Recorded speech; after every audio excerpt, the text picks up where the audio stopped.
Hello aspirants, welcome back to my YouTube channel. मैं आपके लिए आज के टॉप करंट अफेयर्स लेके आई हूँ। यहाँ मिलेगा आपको एकदम क्रिस्प एनालिसिस, प्रीलिम्स के facts, mains GS paper linkage, PYQs and answer writing के बूस्टर्स। तो बिना टाइम वेस्ट किए शुरू करते हैं आज का मिशन यूपीएससी। आज का न्यूज़पेपर आपके प्रीलिम्स एंड जीएस पेपर 3 के पॉइंट ऑफ व्यू से बहुत इंपॉर्टेंट हो जाता है एंड जीएस पेपर 2 का भी। ठीक है, तो आज का न्यूज़पेपर तो आप लोग को बिल्कुल नहीं छोड़ना है, स्पेशली अगर आप प्रीलिम्स अभी फोकस्ड हैं तो। टॉपिक्स देखेंगे क्या क्या पढ़ना है। सबसे पहले पढ़ेंगे olive ridley turtles, next Gahirmatha wildlife sanctuary, Chilka lake. ये वाले कुछ इंपॉर्टेंट टॉपिक्स हैं जो न्यूज़पेपर में अक्सर आया करते हैं, तो छोड़ा नहीं जा सकता। ठीक है, एग्जामिनर कहीं से भी क्वेश्चन इन टॉपिक्स में से वो पूछा जा सकता है, वो लोग पूछ सकते हैं। How to move mountain, Mizoram first fully literate state of India बना है। ठीक है, तो कैसे ये लोग बने, हम मिज़ोरम मॉडल हम अपने आंसर्स में यूज़ कर सकते हैं। जीएस पेपर 3 में अगर हम एजुकेशन की बात करते हैं, जीएस पेपर 2 में एजुकेशन हेल्थ, ठीक है, उसमें भी टॉपिक है, उसमें भी अगर हम बात करते हैं तो फिर ये भी मिज़ोरम वाला हम एग्जाम्पल नोट कर सकते हैं। क्रिटिकल मिनरल्स की बात करेंगे, फिर मैपिंग देखेंगे एंड वो कैप देखेंगे। स्टार्ट करते हैं पहली न्यूज़ से। Ministry defers forest land not for Puri airport. Puri airport बनने वाला था जिसके लिए मिनिस्ट्री ने कहा है कि वहाँ पे रहने वाले olive ridley turtles, Chilka lake के जो माइग्रेटरी बर्ड्स हैं उन्हें नुकसान पहुँच सकता है। ठीक है, अब यहाँ पे न्यूज़ तो आप सिर्फ जीएस पेपर 3 के एनवायरमेंट में कोट करेंगे कि कैसे मिनिस्ट्री ने डिफर किया है एयरपोर्ट जो बन रहा था, पुरी एयरपोर्ट, ठीक है, उड़ीसा में। यहाँ पे इम्पॉर्टेंट हो जाता है आपके प्रीलिम्स पॉइंट ऑफ व्यू से पढ़ना कि ऑलिव रेडली टर्टल्स क्या है, चिल्का लेक क्या है, Gahirmatha wildlife sanctuary, Bhitarkanika national park, ये सारी चीज़ें आपके लिए इम्पॉर्टेंट हो जाती हैं क्योंकि यही होता है वैल्यू एडिशन। ठीक है, न्यूज़ नहीं पूछते वो लोग वैल्यू एडिशन पूछते हैं, आसपास के पेरिफेरल टॉपिक्स पूछते हैं। The environment ministry forest advisory committee has deferred its clearance for the proposed international airport at Odisha's Puri. ठीक है, क्योंकि हार्म पहुंचेगा ऑलिव रेडली टर्टल्स को, इरावदी डॉल्फिन्स को, जो माइग्रेटरी बर्ड्स हैं उन्हें नुकसान पहुंचेगा। एंड लॉस ऑफ 13,000 ट्रीज़ जो प्रोटेक्ट कर रहे हैं हमारी कोस्ट लाइन को, उन सबको नुकसान पहुंचेगा। ठीक है, Chilka lake, Satapada lake boundary at a distance of approximately, यानी कि 10 to 11 किलोमीटर की बाउंड्री पे चिल्का लेक भी पाई जा रही है पोर्ट के। ठीक है, तो उसे भी नुकसान पहुंचेगा। बात करते हैं ऑलिव रेडली टर्टल्स की। ये smallest and most abundant of all sea turtles है अराउंड द वर्ल्ड। ठीक है, कार्निवोरस है, ऑलिव कलर्ड इनका कैरापेस होता है, जो इनकी जो शेल होती है ऊपर वाली वो क्या होते हैं, ऑलिव कलर की होती है। यूनिक मास्ट, इनकी एक मास नेस्टिंग होती है जिन्हें कहते हैं arribadas. Came together on the same beach to lay eggs. Habitat क्या है, warm waters of the Pacific, Atlantic and Indian Ocean. Odisha के जो गिरमाथा मरीन सेंचुरी है ये वर्ल्ड के largest rookery colony of breeding animals of sea turtles को host करती है।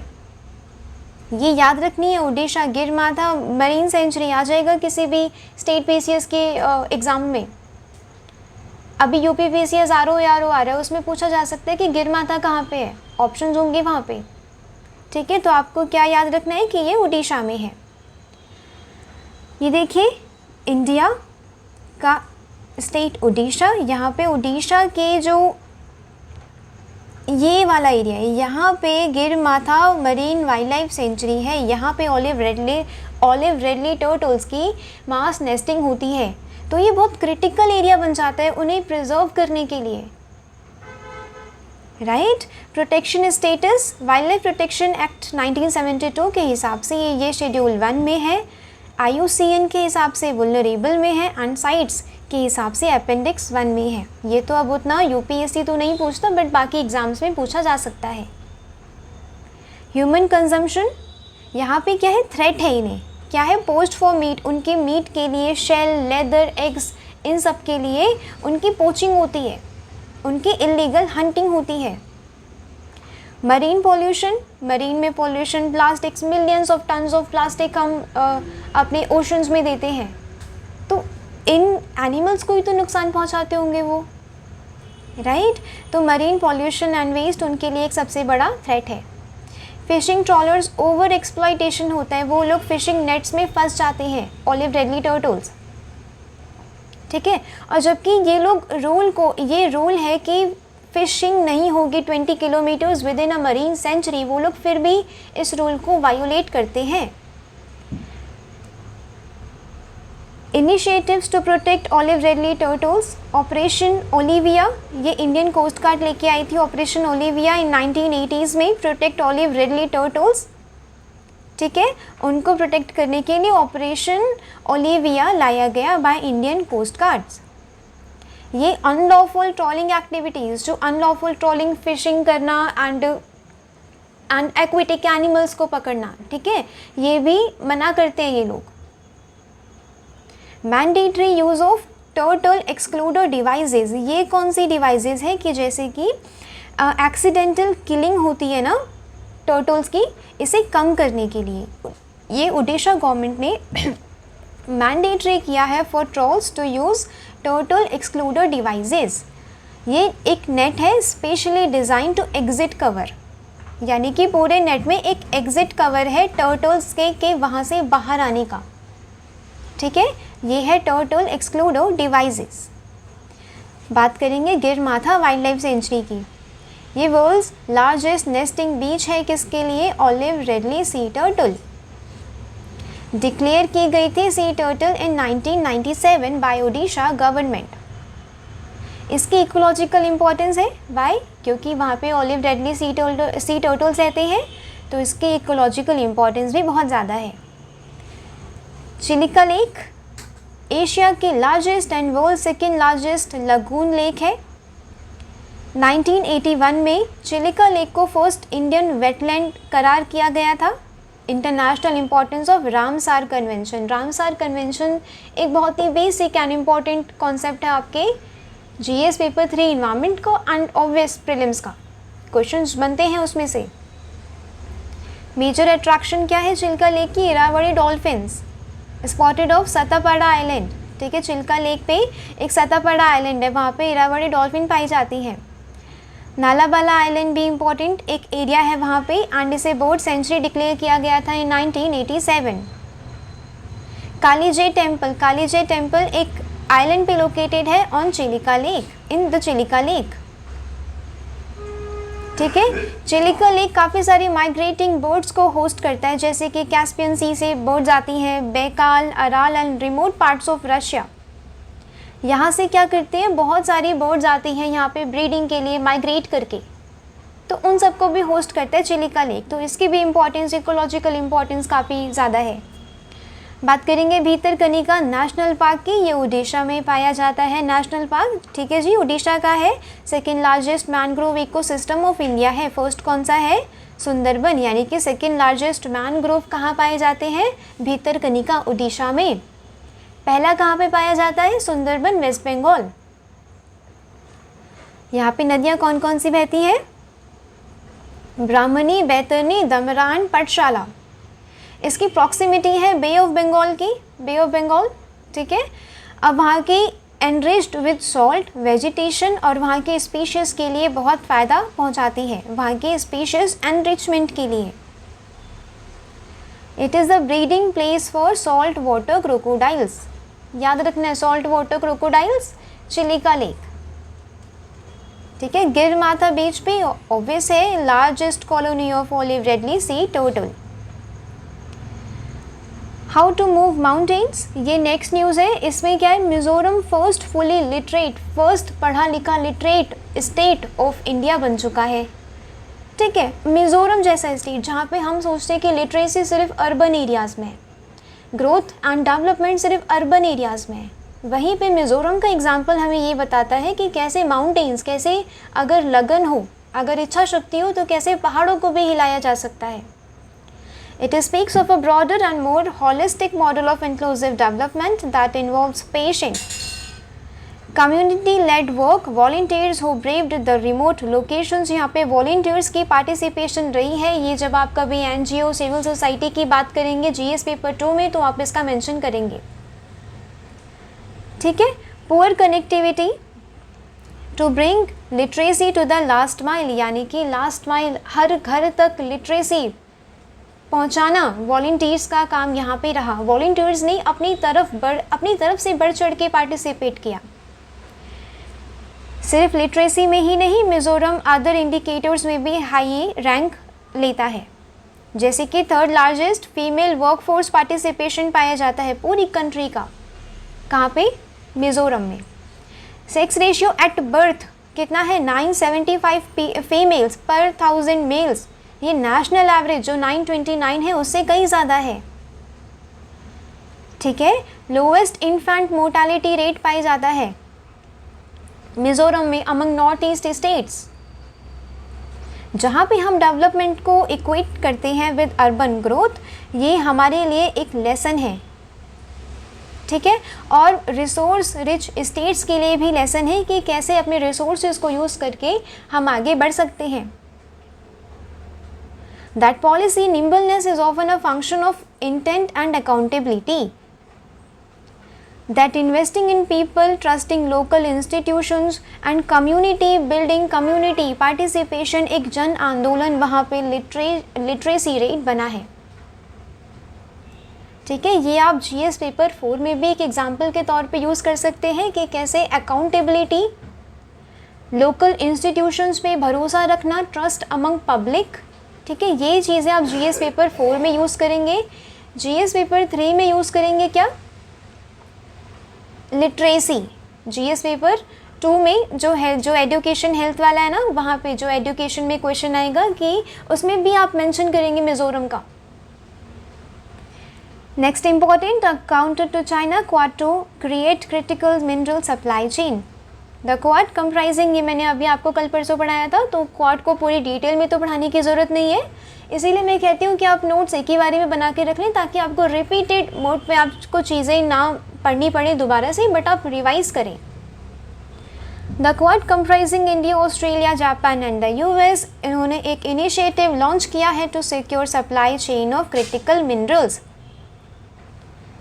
क्रिटिकल मिनरल्स, चाइना पे डिपेंडेंस इंडिया की स्पेशली बहुत ज़्यादा है। किसके लिए? क्रिटिकल मिनरल्स के लिए। एंड क्रिटिकल मेटल्स हो गए, मिनरल्स हो गए, ये हमारी जो सेमीकंडक्टर इंडस्ट्री है, इलेक्ट्रॉनिक इंडस्ट्री है, इसके लिए इसका एक बहुत ही इम्पॉर्टेंट कंपोनेंट है। तो आप जीएस पेपर 2 में ये भी बताएंगे कि सप्लाई चेन रेजिलेंट मैकेनिज्म हमने ढूंढा है क्रिटिकल मिनरल्स का through collaboration, through strategic partnership with the other countries. अगर क्वाड पे सीधे सीधे क्वेश्चन पूछते हैं वो लोग, तो आप ये मेंशन करेंगे सीधे पॉइंट। ठीक है, कि कैसे कोलैबोरेट करके क्वाड अपने क्रिटिकल जो मिनरल्स हैं उनके सप्लाई चेन को स्ट्रेंथन कर रही है, उन्हें रेजिलेंट बना रही है। Reliance on any one country for processing, refining critical minerals and derivatives goods production exposes our industry to the economic coercion। यानी कि अगर हमारी डिपेंडेंस रहती है, निर्भरता रहती है किसी एक पर्टिकुलर कंट्री पे, जैसे कि चाइना, और चाइना जैसी कंट्री पे अगर डिपेंडेंस होती है तो वो जो डिपेंडेंट कंट्री है ना, वो वाली कंट्री को पूरा बर्बाद कर देगा वो। तो इसीलिए हमें क्या करना है, इंडिया को भी ये बात ध्यान रखनी है कि सप्लाई चेन मैकेनिज्म को डाइवर्सिफाई किया जाए, किसी एक कंट्री पे निर्भर ना रहे। प्राइस मैनिपुलेशन होते हैं, सप्लाई चेन डिस्ट्रप्शंस होते हैं, जैसे कि कोविड आया, सप्लाई चेन डिस्ट्रप्शंस हुए तो हमारी जो इलेक्ट्रॉनिक सेक्टर है वो तो ठप पड़ गया, राइट। इसीलिए हमें क्रिटिकल मिनरल्स की सप्लाई चेन मैकेनिज्म को स्ट्रेंथन करना है।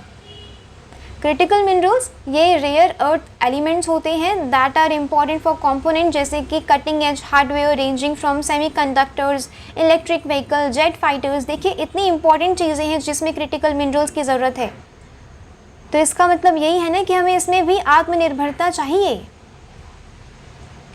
Critical minerals are those minerals which are essential for the economic development and national security के लिए इंपॉर्टेंट है, बट इसकी लैक ऑफ अवेलेबिलिटी, किसी एक कंट्री पे डिपेंडेंट रहना, ठीक है, सप्लाई चेन वुलनरेबिलिटी एंड डिस्ट्रप्शन, जो इसके चैलेंजेस हैं। क्रिटिकल मिनरल्स इंपॉर्टेंट इंडिया के लिए क्यों है? ये फाउंडेशन है मॉडर्न टेक्नोलॉजी सिस्टम का, मॉडर्न टेक्नोलॉजीज जितनी भी बिल्ड हो रही हैं इंडिया में, उसका एक बेसिक फाउंडेशन है क्या? Critical minerals. Phones, solar panels, electric vehicles, batteries to medical applications, energy transition, renewable energy technologies that will be required to meet net zero commitment. Renewable energy जैसे कि अभी सोलार की बात करी तो ये नेट ज़ीरो कमिटमेंट में भी भागीदारी रखते हैं critical minerals. Solar panel, semiconductor, wind turbine, advanced batteries, storage, transportation, इन सारी चीज़ों के लिए क्रिटिकल मिनरल्स का होना ज़रूरी है। फ्यूचर ग्लोबल इकोनॉमी डिपेंडेंट है भाई क्रिटिकल मिनरल पे। Lithium, graphite, cobalt, titanium, rare earth elements पे डिपेंडेंट है। ग्रीन इकोनॉमी डिजिटल इकोनॉमी के बिल्डिंग ब्लॉक्स हैं। ये आप ऐसे ही नहीं बता रही हूँ, ये आपको लिखना है जीएस पेपर 3 में, ठीक है। क्रिटिकल मिनरल्स पे बात आती है, रिसोर्सेज की बात आती है, तो आप ये चीज़ लिखेंगे वहाँ पे।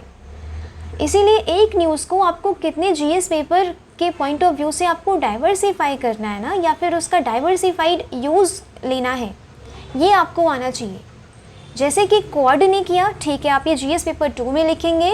क्या किया? क्रिटिकल मिनरल्स की सप्लाई चेन स्ट्रेंथन करी, ये आप कहाँ पे लिखेंगे? जीएस पेपर 3 में लिखेंगे। ये इसका यूसेज आना चाहिए। ये वाला एक क्वेश्चन है प्रीलिम्स का, आप बताएंगे इसका आंसर। इनमें से कौन सा ऑफिशियली मेजर मिनरल्स हैं? इसका आंसर आप कमेंट सेक्शन में करेंगे और राइट आंसर फिर मैं दे दूंगी बाद में, ठीक है। मैपिंग देखते हैं उड़ीसा की। उड़ीसा में यहाँ पे इंपॉर्टेंट हिल्स हैं, जैसे कि सुंदरगढ़ हिल, मैं बहुत इंपॉर्टेंट वाले यहाँ पे पढ़ा रही हूँ। ये नीलगिरी रेंज, कुसुम्बानी, गरजाट हिल इंपॉर्टेंट है, ठीक है। ये सब याद रखना है। देखिए महानदी यहाँ से एंटर कर रही है, ये है Hirakud basin is in Orissa. फिर ये जा रही है महानदी, और महानदी की ट्रिब्यूटरीज कौन सी है? सेवनाथ, हसदेव, मांद, एब, तेल, ओम, जोम, ठीक है। ये देखिए शिवनाथ भी कहते हो, सेवनाथ भी कहते हैं कहीं कहीं पे, हसदेव, मांद, इब, ठीक है। तेल, ओंग, जोंग, ये क्या है? रिवर्स हैं, ट्रिब्यूटरीज हैं, किसकी? महानदी की, याद रखनी है, ठीक है। मैपिंग आपको सिर्फ एक पर्टिकुलर एंगल पे नहीं करनी, उसके आसपास के एरियाज भी देखने हैं। See this is Kalahandi basin, eastern Ghat, ये नयागम हिल्स हैं, ये चिलिका प्लेन है, ये चिलिका लेक, ये वाला वो वाला कोस्ट है, ये गिरमाथा, यहाँ पे गिरमाथा है, ये वो कोस्ट है जहाँ पे ऑलिव रेडली टर्टल्स पाए जाते हैं। बात समझ आ रही है? इसीलिए आपको क्या करना है, आप डेली जो भी न्यूज़ में पढ़ रहे हैं उसका एक टॉपिक उठा के ना आप उसकी मैपिंग कर लिया करिए, ताकि आपका मैपिंग भी कवर होता रहे साथ साथ में। वरना अगर आप ये सोचें कि आधे घंटे प्रीलिम्स के पहले निकालेंगे मैपिंग करने के लिए, तो फिर वो मुश्किल हो जाता है। नेक्स्ट वोकैब देखेंगे। आज का वोकैब है मुंडेफाई। इसकी मीनिंग क्या होती है? टू क्लेंस और प्योरीफाई, किसी चीज़ को प्योरीफाई करना। इसका यूज़ क्या है? जैसे कि the cabin retreat allowed them to mundify their mind from digital overload. जैसे कि हम डिजिटल डिटॉक्स भी करते हैं ना, हम प्योरीफाई करते हैं, क्लिनजिंग करते हैं, माइंड की क्लिनजिंग करते हैं थ्रू मेडिटेशन। बात समझ आ रही है? तो that's what all for today. Thanks for watching. जो मैं PDF दूंगी टेलीग्राम चैनल पे, उसके आपको नोट्स बना लेने हैं आज के आज ही। बाद के लिए बाद में खुलेगी PDF, ये मत सोचिएगा बिल्कुल, क्योंकि बाद में PDFs नहीं खुलती, ठीक है। PDFs भी ऐसी पड़ी की पड़ी रह जाती हैं। आपको आज ही जो भी आपका करंट अफेयर का टाइम हो, आप उसमें नोट्स बनाएंगे और अपना वैल्यू एडिशन करेंगे आज का, ठीक है जी। तो मिलते हैं कल। Thanks for watching. जय हिंद।